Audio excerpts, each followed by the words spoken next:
আমার দ্বিতীয় নিবেদন সন্দেশ, কবি আর্যতীর্থ। মৃত্তিকা সন্দেশ খায় না, সন্দেশ অপচয় চায় না, তবু কেন প্রতিমাকে গুজে দিয়ে ঠোঁট ফাঁকে কদাকার করমার মুগ্ধ বিদায়ের আচারে ওটাই কি মুখ্য? প্রতিমা তো প্রতিমায়ে স্থিত, মাকে যদি ওইভাবে দিত ঠুসে মুখে সন্দেশ কেউ এসে বাড়ি, নির্ঘাত সে তখন গালি খেত বাড়ি ভারী।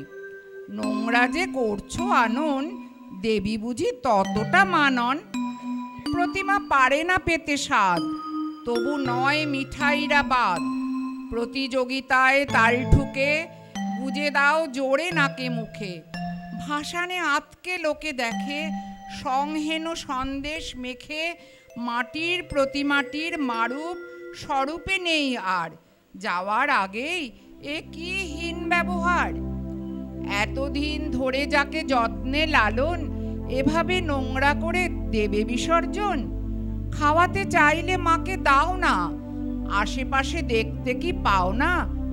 অদূরে দাঁড়ানো ওই বাচ্চার দল, ছেঁড়া ফাটা ফ্রক পরা প্যান্ট ঢল ঢল, হাঘর নাঘর পেটে হা করা খিদে, কুড়িয়ে ছিনিয়ে খায় যেমন সুবিধে।